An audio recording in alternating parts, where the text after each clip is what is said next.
Salut tout le monde, on se retrouve aujourd'hui pour un update lecture. Alors, je croise les doigts pour qu'il n'y ait pas de bruit en arrière-plan parce que j'ai des voisins qui font des travaux. Voilà. Donc là je vais essayer de pas faire du coup un update lecture en express, mais j'ai quand même un peu peur.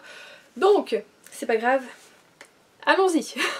Mi-novembre, j'ai déjà entamé des lectures de Noël, donc des romances de Noël. Donc j'ai commencé par Comment ne pas faire pitié à Noël quand on est célibataire de Johanna Bolouri et c'est aux éditions Milady. De tous ceux que j'ai achetés en tout cas cette année de bouquins de Noël, c'est celui dont le titre m'inspirait le moins, me paraissait un peu le plus cheapos, tu vois, genre le truc célibataire, pitié, Noël, voilà. Et j'ai été vers lui, voilà, à cause de la couverture, du petit Scottish, tout ça.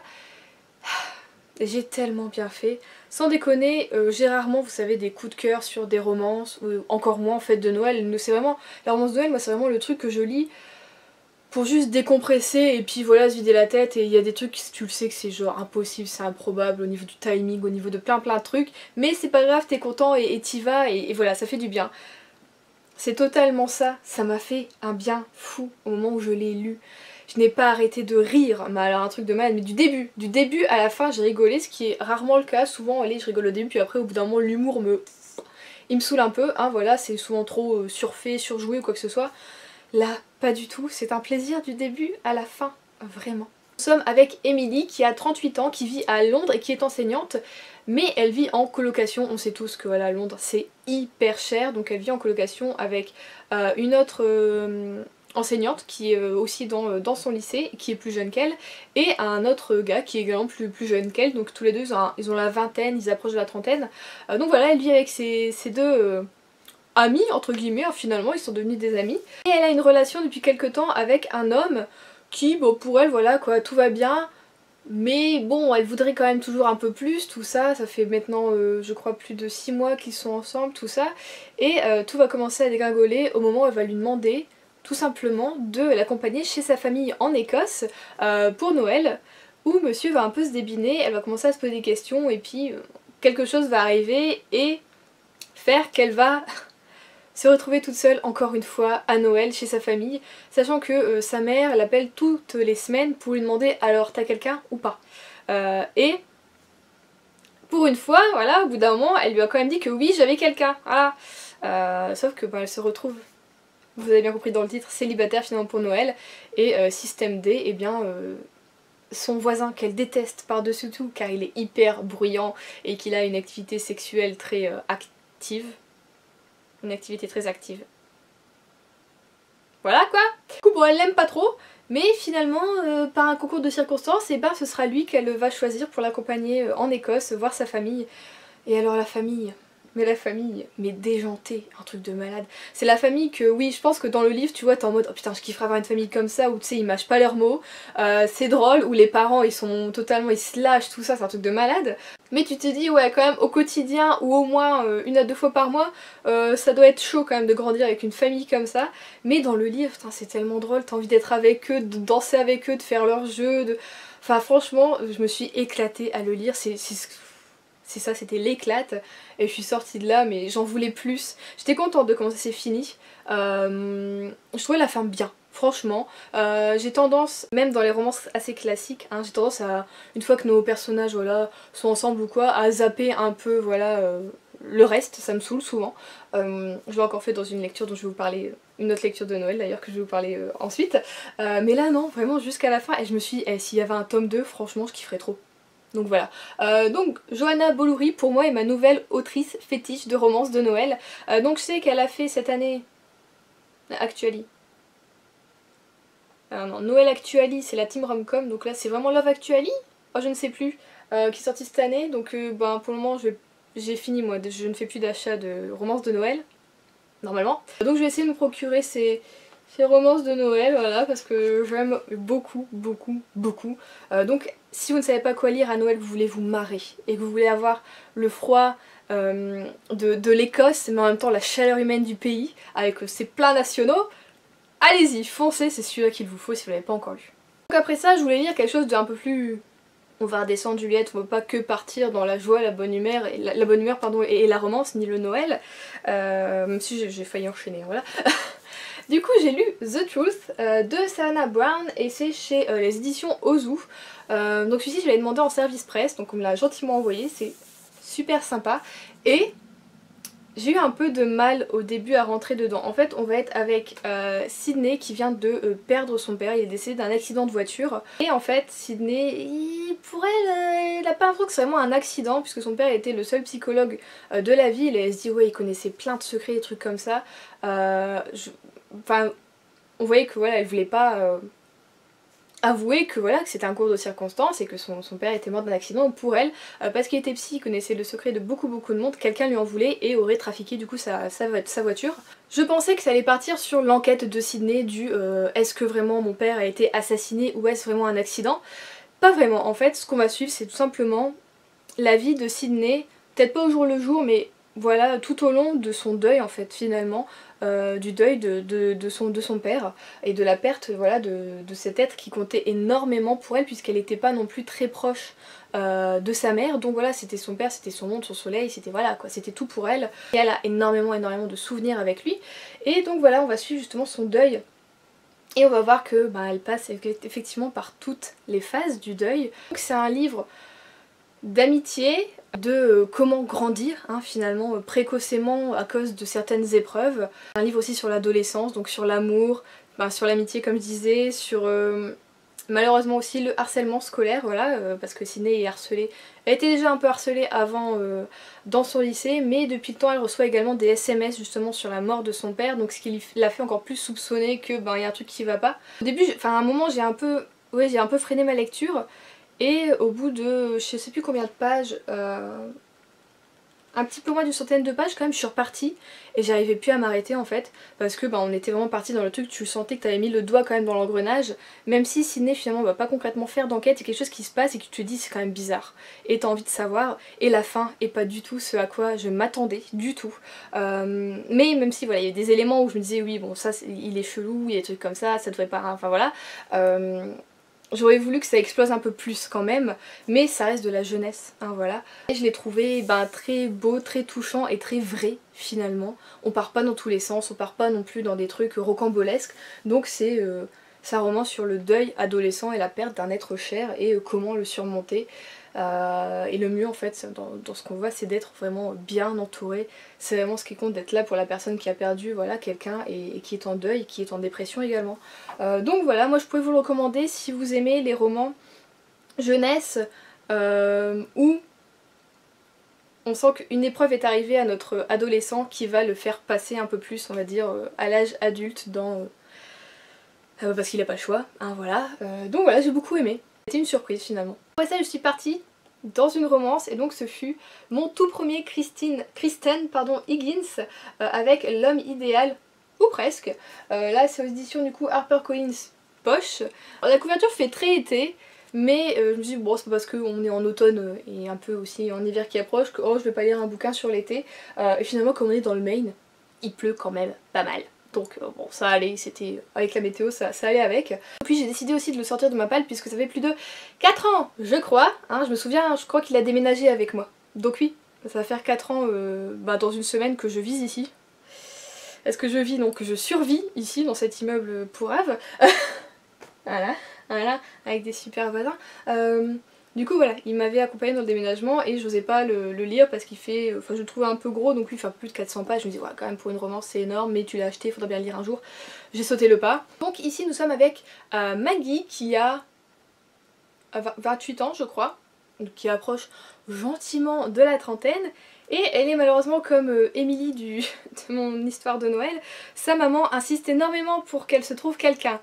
Voilà, donc ça va pas, non, ok t'as un boulot, oui t'es responsable de quelque chose, oui t'as un chien, oui tu vis toute seule, oui t'es responsable, mais non, ça va pas, il faut que tu aies quelqu'un. Donc elle doit rentrer dans la norme du couple, évidemment, sinon c'est pas drôle. Donc Maggie tient finalement le diner de la petite ville de Gideon's Cove qui se trouve donc dans le Maine et au bord de... c'est l'océan, oui, au bord de l'océan du coup. Et comment dire, on va suivre du coup les péripéties de Maggie à essayer de trouver l'amour, vous voyez. Sachant que ça commence très bien, on a un petit prologue nous racontant comment Maggie est tombée amoureuse du prêtre du village. Voilà, juste ça. Donc là déjà tu sais également que tu vas te fendre la poire. Et pareil, j'ai rigolé presque tout du long.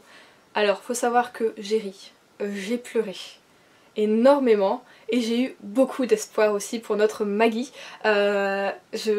J'ai surkiffé, coup de cœur aussi, hein, voilà.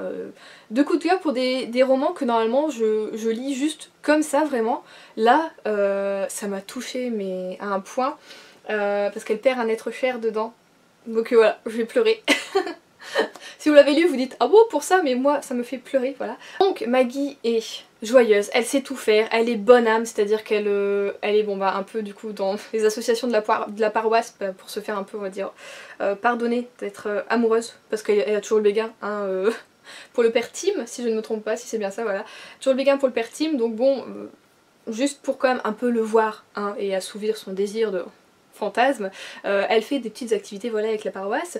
Elle aussi dépose les restes du coup de son restaurant chez des personnes âgées ou des personnes qui sont dans le besoin, donc enfin, franchement c'est la femme idéale j'ai envie de dire, voilà. Elle est drôle, elle est toute simple, genre vraiment elle est super avec son petit chien. Alors à un moment elle l'a nommé, j'ai rigolé, mais alors j'ai rigolé, je sais plus comment elle l'a appelé son chien. Je n'en pouvais plus, je rigolais toute seule dans mon lit, je dis oui bon Juliette tout va bien, c'est le début de la folie. Je retrouve jamais ce que je cherche dans les petits trucs comme ça, mais je sais plus comment elle l'a appelé, monsieur, je sais plus. Et j'étais morte parce que je me dis ouais c'est un truc que j'aurais pu sortir à mon chien également, mais je vais pas le retrouver parce que je sais jamais retrouver ce que je dois retrouver. Bon j'ai pas retrouvé comme d'habitude, mais c'était très drôle. Donc voilà, son petit chien, enfin son chien qui s'appelle du coup Colonel, je l'ai beaucoup aimé, voilà c'était comme si c'était mon petit chien moi aussi. Donc nous allons suivre Maggie dans ses péripéties et ses rendez-vous ratés plus les uns que les autres. Il y en a un qui est fameux, le rendez-vous au bowling, mon dieu, mais j'en pouvais plus. Et finalement elle va tomber sur l'homme qu'elle ne pensait pas pouvoir aimer, pouvoir apprécier du tout. Et c'est étrange en fait qu'on puisse tomber amoureuse d'un homme comme lui j'ai envie de dire. Mais en même temps moi-même, plus comme Maggie je l'apprivoisais et plus je lui trouvais quelque chose à cet homme qui paraissait si froid et si seul et vraiment aucun besoin de compagnie et qui avait du mal un peu vraiment asocial presque, hein, voilà. J'ai fini moi aussi par l'apprécier, par l'aimer et par espérer que voilà il allait se passer quelque chose. Donc vous l'aurez compris, j'ai terriblement adoré, un vrai coup de cœur. Et pareil là j'aurais adoré, mais adoré qu'il y ait une suite. Alors il y a des suites, donc la saga s'appelle Gideon's Cove, mais qui ne sont pas du tout en rapport avec nos personnages.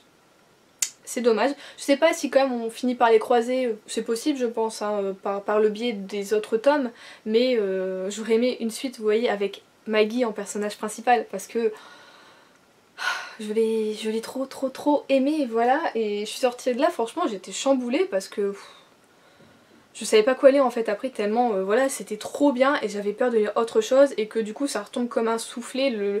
Il y avait trop le high level pour que la suite vous voyez j'ai quelque chose derrière qui me hype autant, j'avais peur, je me dis ouais bon si je vais prendre forcément il sera moins bien. Malheureusement ça a été le cas. Je vous en parle tout de suite. Alors après moult réfléchissements de mon cerveau pour savoir qu'est-ce que j'allais lire après ça, je voulais un thriller à la base et puis finalement bah non. J'ai pas lu de thriller, j'ai continué voilà sur les romans de Noël et j'ai lu Tu fais quoi pour Noël, je t'évite de Juliette Bonte aux éditions HarperCollins Poche également. Si vous vous souvenez celui-ci normalement il était prévu pour mon Readathon, pour mon Merry Christmas Readathon. Puis ben, je l'ai lu avant parce que je pensais que je l'avais mis en fait dans le Cold Winter mais non dans le enfin donc voilà j'ai mal fait mon coup donc je l'ai déjà lu mais c'est pas grave. Donc cette fois-ci nous allons nous retrouver aux États-Unis à Chicago si je ne me trompe pas, oui, avec Charlie et Blade. Ce qui est bien là c'est qu'on a nos deux personnages principaux, donc Charlie le personnage féminin et Blade le personnage masculin. On les a à peu près un chapitre sur deux, pas tout le temps quand même, mais on a les deux sa vie et les deux points de vue et ça j'ai trouvé ça cool par contre. Alors on n'a pas commencé très bien. Parce que déjà on commence sur Charlie et Blade se détestent. Mais vraiment se détestent à ce... Genre t'es t'entres dans la même pièce, je te regarde même pas parce que si je te regarde j'aurais envie de te taper. Ok, donc on nous dit qu'il y a eu ils ont des antécédents tous les deux et que surtout ils se sont détestés dès la première rencontre. Mais on nous parle pas vraiment de cette fameuse première rencontre et de pourquoi ils se sont détestés. Ça on l'a vraiment à... tout à la fin du bouquin, donc t'es là, j'ai envie de savoir, mais bon, tu le sauras qu'à la fin. Et déjà, juste, moi j'ai toujours du mal dans une romance quand les deux personnages se détestent, mais vraiment les deux quoi. Souvent tu dis oui, bon, il y en a un qui apprécie un peu moins l'autre parce qu'il y a un truc, ou voilà, et l'autre quand même essaye d'avoir ses petites faveurs quoi sur l'autre, donc voilà, c'est toujours rigolo, c'est mignon. Là vraiment les deux se détestent et... C'est quand j'ai su voilà la destination qu'ils allaient avoir pour leurs vacances que là je me suis dit bon, ça peut toujours être cool au niveau des paysages et des activités, et effectivement ça l'a été, voilà. Et du coup ce que j'aurais aimé aussi c'est que j'aime beaucoup les romans de Noël mais qui sont familiaux, comme Comment ne pas faire pitié à Noël quand on est célibataire, ça se passe en famille. Moi Noël j'aime voilà le côté très familial, très chaleureux du truc quoi. Et là donc on est plus sur un groupe d'amis, mais concrètement c'est vrai que quand ils pensent, et eux-mêmes le disent, finalement ils sont leur famille, ils se sont recréés une famille, et c'est plutôt cool aussi. Donc au début moi je partais avec les a priori de ok ils se détestent, super, ok ça se passe aux États-Unis, super, ok parce que l'autrice est française donc je comprenais pas. Et en plus bim c'est pas de la famille, c'est des amis. Tout ce que t'aimes. Mais bon, ils partent du coup en vacances dans un pays froid. C'est noté derrière. Oui, c'est noté, mais bon, pour ceux qui veulent pas lire le résumé, je vais pas dire où ils partent. Donc ils partent dans un pays très... Enfin, dans une région plutôt très connue pour fêter Noël, voilà, pour héberger quelqu'un d'assez famous à Noël, voilà. Donc forcément c'est plein de neige, c'est plein de sapins, c'est plein de d'activités, du chien de traîneau, de la randonnée, des choses comme ça. Et du coup, juste à un moment où ça a commencé un peu à se rapprocher, j'avais du mal à chaque fois parce que j'avais peur, je me suis dit mais quels bâtons ils vont se mettre dans les roues, et moi je stressais pour mes personnages. C'est-à-dire que je voulais lire une romance de Noël en mode pépouze là, au chaud, sous la couette avec mon petit thé, et j'étais en mode oh putain qu'est-ce qui va se passer, je stressais. Pour dire, j'ai beaucoup d'empathie, vous le savez, je suis comme ça, j'ai énormément d'empathie, alors quand je lis un bouquin, autant avec les thrillers j'arrive à mettre quand même un petit peu de voilà. Mais autant avec ces choses là, non, moi je suis dedans et bim, je suis les personnages, je cherchais même pas et je ressens tout. Donc j'avais un petit peu comme ça, j'étais un peu énervée en tant que les personnages, je leur en voulais et tout ça. Juste au moment où je vous dis, voilà, il se passe quelque chose, et après ce moment, j'ai beaucoup aimé, jusqu'au moment où ils sont retournés aux États-Unis, et bon, je dis ouais, bon bah les cartes sont faites, j'ai lu un peu et je vous cache pas que voilà j'ai un peu lu en diagonale certains passages, oui jusqu'à la fin, voilà, où bah, à la fin on a la réponse à comment ça s'est passé, effectivement tu dis bon finalement Charlie t'étais un peu connasse. C'était toi la connasse quand même. Enfin bon, on pardonne tout ça. Donc j'ai passé un bon moment en général, même si les débuts ont été difficiles et la fin, bon bah voilà, pas très marquante. Et franchement sans plus, donc j'ai préféré le précédent de l'autrice que j'avais lu qui était donc Mon ex, sa copine, mon faux mec et moi, qui était par contre terriblement drôle. Je l'ai adoré et donc voilà, celui-ci sera pas mémorable mais l'autre je le note et je l'aime toujours autant. Donc voilà, peut-être que le prochain Juliette Bonte que je lirai, voilà parce que j'abandonne pas du coup avec l'autrice, hein, je l'ai quand même bien aimé. Mais j'espère que voilà, ça va redorer encore un peu le blason parce que j'aime bien l'écriture, voilà, quand même, on va pas se le cacher. Et donc l'autre sinon c'est Les vrais amis ne s'embrassent pas sous la neige. Donc si vous l'avez lu, et si vous avez lu les autres du coup de Juliette Bonte, les deux autres, dites-moi ce que vous en avez pensé, sans me spoiler quoi que ce soit, mais genre si j'ai pas trop apprécié celui-ci, enfin si je l'ai bien aimé mais bon voilà, vous voyez, est-ce que j'aimerais bien du coup le troisième, à voir, j'attends vos avis. Donc entre deux, je ne sais plus entre lesquels. Je crois que c'est entre le Kristen Higgins et du coup le Juliette Bonte. J'ai lu une BD, donc le tome 2 des enquêtes d'Enola Holmes de Selena Blasco, j'allais dire Blanco. Et donc c'est chez Jungle, et je vous avais dit voilà dans mon... C'était un book haul. J'ai fait un book haul bah, dans mon book haul ou dans mon vlog, je ne sais plus, petite tête, hein, que je m'étais fait plaisir, j'avais pris l'édition du coup collector, donc qui est un peu plus épaisse, avec voilà une petite, c'est comme une petite fenêtre, le côté aussi est un peu plus travaillé on va dire, et à la fin vous avez un carnet en fait avec des codes, donc vous avez une quinzaine de pages en plus si je me trompe pas, sur tous les codes qui existent, enfin la plupart des codes qui existent du coup dans le monde, comment ils ont été créés, comment ils ont été trouvés, et à la fin vous avez vous-même des codes qui sont mis et vous devez les décrypter. Donc je l'ai pas encore fait, mais peut-être qu'un jour je le ferai je pense, pour avoir je pense du coup vous avez des petits mots de Enola, donc ça peut être cool. Alors j'avais vous savez terriblement aimé le premier tome, ce deuxième tome ne fait pas exception, j'aime beaucoup et d'ailleurs j'ai demandé du coup la suite pour Noël. Voilà, donc j'aurai le 3 et le 4 à Noël, j'ai hâte, ouais j'ai hâte. Donc voilà, je suis terriblement contente. On part du coup sur une nouvelle enquête avec Enola. On croise moins ses frères à ce moment-là, on croise un petit peu Sherlock, que je commence un petit peu aussi à apprécier, hein. On rentre un petit peu dans sa vie de tout petit peu, une petite goutte vraiment. Et j'ai hâte du coup de voir ce que va donner la suite et surtout si Enola va réussir à se rapprocher un peu plus de sa maman surtout parce qu'à la base eh bien, c'est pour ça qu'elle est partie à Londres et qu'elle est partie de sa maison parce que bah elle recherche sa mère qui est donc partie et portée disparue. Voilà, j'ai beaucoup aimé et j'ai hâte de lire la suite terriblement. Nous finissons avec une autre BD que j'ai lue, celle-ci hier, donc c'est tout frais et du coup ce sera ma dernière lecture avant le Cold Winter Challenge qui commence aujourd'hui. Je suis en retard, j'ai pas eu le temps, voilà, si vous suivez mon vlog vous saurez pourquoi. J'ai donc fini le mois de novembre avec le tome 5 des carnets de cerises de Joris Chamblin et de Aurélie Néré et c'est à la collection Métamorphose. Donc ce sont des premières neiges au Perséide. Ce tome, hein. Je n'ai pas pleuré, je sais que j'avais vu à un moment passer des avis où bah tu finissais la saga, enfin franchement beaucoup de monde apparemment avait versé sa petite larme et moi contrairement aux autres non, je n'ai pas pleuré, j'y ai vu beaucoup d'amour et d'espoir en fait dans ce tome. Je pense que j'ai interprété les choses un peu à ma façon, j'ai essayé de voilà voir les choses et je me suis dit oui non en fait c'est hyper porteur d'espoir, d'amour et de plein de bonnes choses et de compréhension et de pardon également donc c'était terriblement bien donc voilà. Toujours les jolies planches. Donc dans ce dernier temps on va voir comment en fait Cerise a rencontré ses copines, donc Erika et Lynn. J'ai trouvé ça tellement mignon. Malgré voilà, la circonstance qui l'a fait déménager et voilà, les rencontrer, on a une belle histoire d'amitié qui se forme, tout ça, et on comprend beaucoup de choses que Cerise elle-même avait oubliées par son jeune âge sur sa vie, de comment elle a perdu également son papa et comment sa mère a essayé de l'aider à se reconstruire et que sa mère également aussi a essayé de se reconstruire. Donc voilà, c'était une très belle fin de série. Je savais pas comment ça allait se terminer, j'avais un peu peur qu'on parte sur une enquête et que finalement ça se finisse juste comme ça, voilà.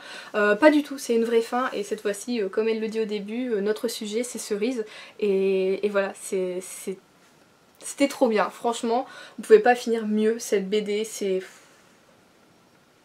c'était magnifique, c'était vraiment très bien. Beau coup de cœur et quel beau cadeau que cette BD franchement.